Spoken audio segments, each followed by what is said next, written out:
লা ইলাহা ইল্লাল্লাহ মুহাম্মাদুর রাসূলুল্লাহ আল্লাহুম্মা সাল্লি আলা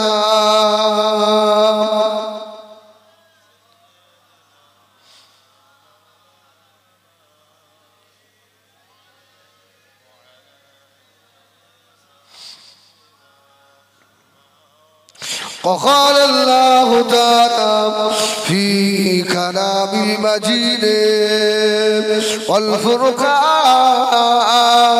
الحميد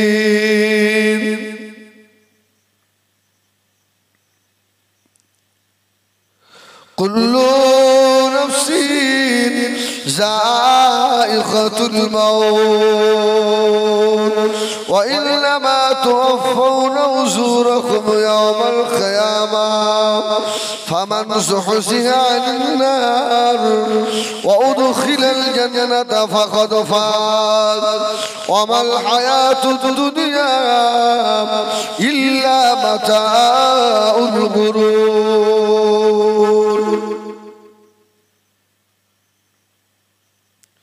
وقال الله تعالى وقضى ربك ألا تعبدوا إلا إياه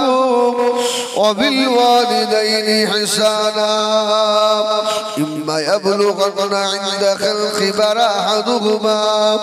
أو كلاهما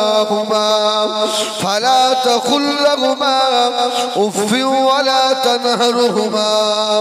وقل لهما قولا كريما واخفض لهما جناح الذل من الرحمة وقل رب ارحمهما كما ربياني صغيرا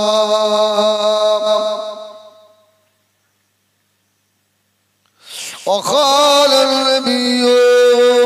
صلى الله عليه وسلم زور القبور فإنه تذكر الموتى প্যারে হাজিরিন আজকে আমাদের খুশদিলপুর কবরস্থান উপলক্ষ করে কবরবাসীদের উপলক্ষ করে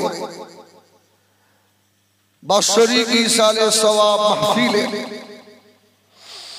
নির্ধারিত নির্বাচিত সভাপতি আমাদের খুশদিলপুর জামে মসজিদের স্বনামধন্য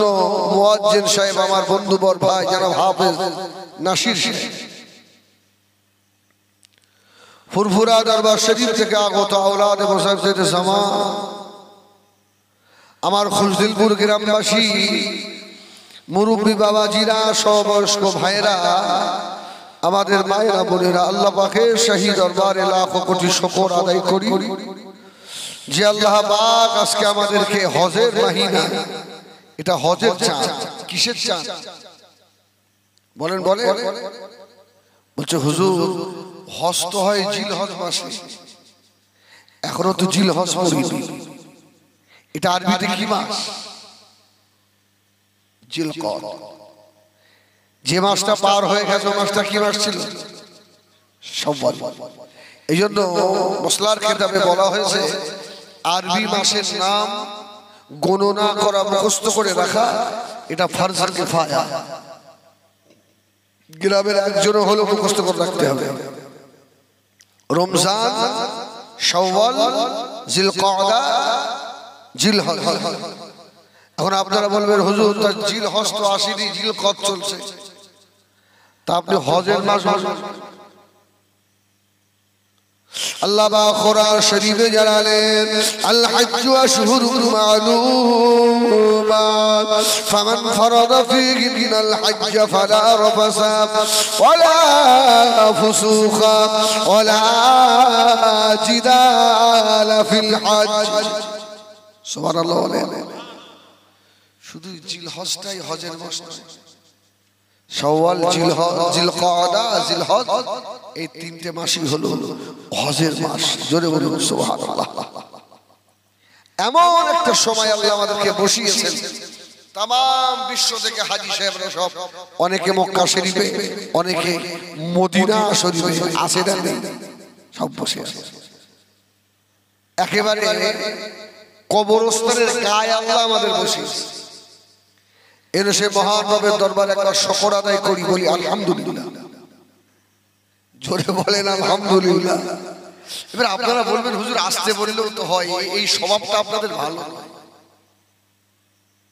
আরে আসতে বললেও তো আল্লাহ শোনে না শোনে আপনারা শুধু বলেন আরো জোরে এগুলো মৌলী সাহেব এক্সট্রা পাকাও মারে বলি আমরা না রে ভাই পাকাও নয় আল্লাহর কোন বান্দা যখন আল্লাহ পাকের শুকর আদায় করে আল্লাহর কোন বান্দা যখন আল্লাহ পাকে জিকির করে ও আমার খুশদিল মুরে ভাইরা সোনাবাড়ি কেরা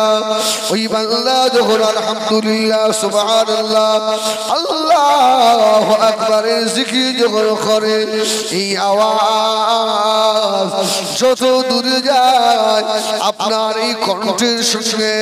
গাছপালা পশু পাখি পাথর কাঁকড় গুলো আল্লাহ পাকের জিকিরে মশগুল হয়ে যায় সুবহানাল্লাহ এই জন্য আমরা বলি একটু জোরে বলে আল্লাহ পাক কোরআন শরীফেও জানিয়েছে ইসাব্বিহু লিল্লাহি মা ফিস সামাওয়াতি ওয়া মা ফিল আরদ আসমান আর জমিনের মাঝখানে যা কিছু আছে সব কার জিকির করে জোরে বলেন কার জিকির করে তার আল্লাহর নাম নিতে কষ্ট হচ্ছে জোরে বলেন না কার জিকির করে আল্লাহ ইচ্ছা করলে যে কজন এখানে বসে আছেন জোরে আল্লাহ বলছেন না আল্লাহ জবান বন্ধ করতে পারে না কত দেখেন বোবা হয় সব বাড়ি আল্লাহ ওইরকম করে দেবে আল্লাহ শুকর একটু জোরে করেন আল্লাহর নাম জোরে নেন আসমান আর জমিনের মালিককে জোরে বলেন আল্লাহ আল্লাহ জোরে বললে আল্লাহ খুশি না বেজা আল্লাহ তার ফেরেশতাদের ডাকে এই দেখ তোরাই তো আমাকে নিষেধ করেছিস মহাশয় ওয়াজ করছিলেন আমি তখন আসছিলাম শুনছিলাম আমি যা বুঝি আমি যা জানি তোমরা তা আমার আগের বক্তা দোষ করছিল আল্লাহ তো বলেছিলেন তোমরা কেন আমাকে নিষেধ করেছিলে আমার বান্দারা দেখো না কেমন করে আমাকে আল্লাহ বলে ডাকছে আল্লাহ খুশি হয় জোরে বলুন সুবহানাল্লাহ তারপরে পরে বিশ্ব নবী দিগের নেতা রাসূল দিগের সরদার পয়গম্বর আলম সৈয়দুনা আবেনাল লাল মক্কার বাতি মদিনার জ্যোতি জনাবে মুহাম্মাদুর রাসূলুল্লাহ জোরে বলেন সাল্লাল্লাহু একবার দরুদ পড়বেন 10টা রহমত নাযিল হবে সুবহানাল্লাহ বলবেন সম্মুখে দেখবেন খুব বিপদ মুসিবত জীবন যায় ভাব মান সম্মান চলে গেল আর ওই সময় যদি কোনো দোয়া মুখস্থ না থাকে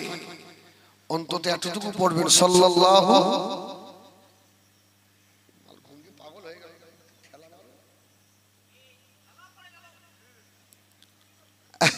এই শুনে আমি কি বললাম যদি কোনো দোয়া মুখস্থ না থাকে কি বলবেন সাল্লাল্লাহু আলাইহি ওয়াসাল্লাম পড়লে কি হবে